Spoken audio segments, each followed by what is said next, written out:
Soupargel, depuis 70 ans à votre service pour vous livrer le meilleur du surgelé.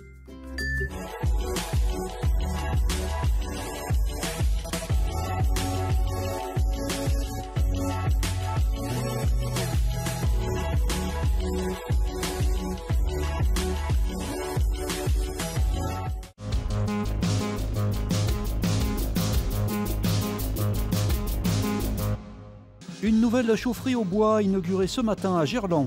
L'Asvel s'impose hier soir face à Pau Orthez et conforte sa première place. Enfin, la belle aventure d'un plongeur lyonnais parti explorer un lac en Vanoise. C'est un concentré de technologie propre. La chaufferie de Surville a été inaugurée ce matin à Lyon. Cet outil permettra d'alimenter le réseau de chauffage de la métropole à hauteur de 20%, et ce, grâce à la combustion du bois. Un procédé symbole de la transition énergétique. On démontre ici l'action d'un territoire en faveur de la lutte contre le changement climatique. On est au sein de la plus grosse chaufferie biomasse de France qui raccorde un réseau de chaleur. Ce réseau de chaleur, on l'appelle réseau de chaleur vertueux parce qu'il est produit à partir de 65% d'énergie renouvelable et de récupération. C'est-à-dire qu'ici, on va éviter les émissions de CO2 équivalentes à 50 000 véhicules. Pour produire de la chaleur, c'est la biomasse qui fait donc le travail ici. Du bois énergie créé grâce aux chutes récoltées dans les scieries de la région. Cette chaufferie fonctionne avec tous ces résidus d'exploitation forestière qui sont broyés et amenés sur le site et injectés dans une chaudière de dernière technologie à lit fluidisé bouillonnant qui permet d'avoir les meilleurs rendements qui existent sur le marché avec des taux d'émissions polluantes extrêmement réduits. L'ensemble du réseau va permettre d'alimenter 130 000 équivalents logements d'ici quelques années. 75 000 tonnes de bois alimenteront ainsi la chaufferie chaque année. Cette installation aura nécessité un investissement de 45 millions d'euros.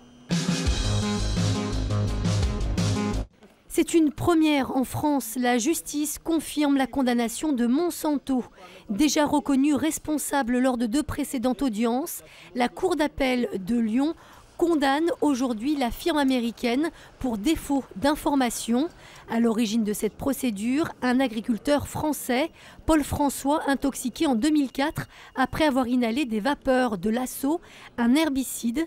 Si la question des dommages et intérêts a, elle, été renvoyée devant le tribunal de grande instance de Lyon, la Cour d'appel oblige toutefois Monsanto à payer ses frais de justice, soit 50 000 euros. Martial Passy, de nouveau condamné pour prise illégale d'intérêt. La Cour d'appel de Lyon confirme aujourd'hui la peine de 6 mois de prison avec sursis à l'encontre de l'ancien maire de Givors. Elle réduit en revanche son inéligibilité de 3 à 1 an et annule également l'amende de 10 000 euros prononcée par le tribunal correctionnel. Poursuivi pour avoir favorisé l'embauche de sa sœur au poste de directrice générale des services, Martial Passy peut se pourvoir en cassation. Nous, ce soir, on a démontré qu'on était les leaders de ce championnat. Le coach nous a répété pendant toute la semaine qu'il fallait qu'on remporte ce match, qui était très important. Voilà, ce soir, je pense qu'on l'a fait. On a un peu retrouvé notre défense qu'on avait, notre intensité.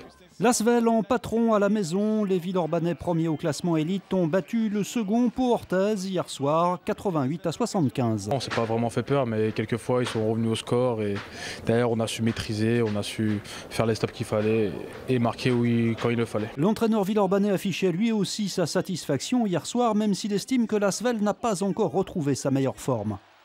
First team against second ranking team in the league. Le premier contre le deuxième, battre le deuxième, mettre presque 90 points à la meilleure défense du championnat, c'est un bon signe. Pour moi, la clé a été, alors pas tout le match, mais à des moments clés dans le match, premier quart-temps, troisième quart-temps, le très haut niveau de notre défense, et c'est en défendant comme cela qu'on gagne ce genre de match.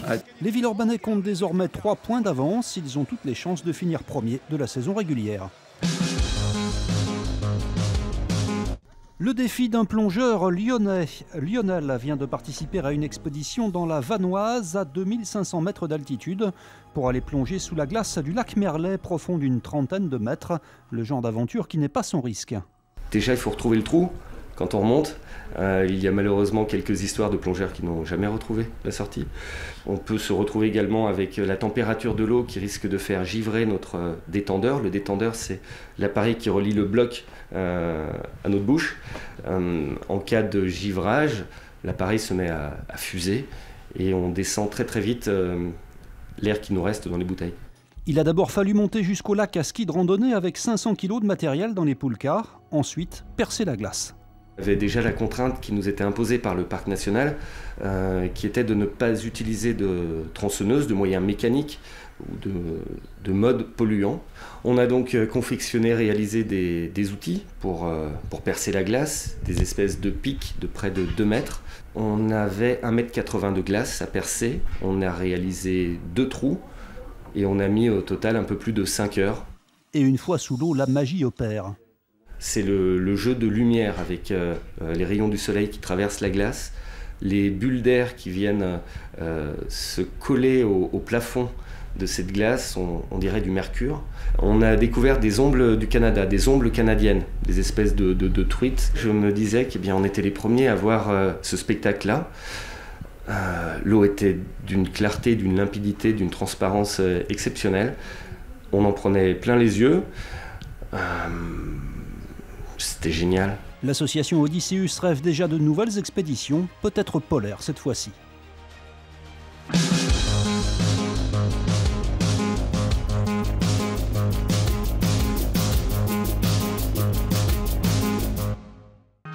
L'info continue sur TLM.tv, les réseaux sociaux et le fil info.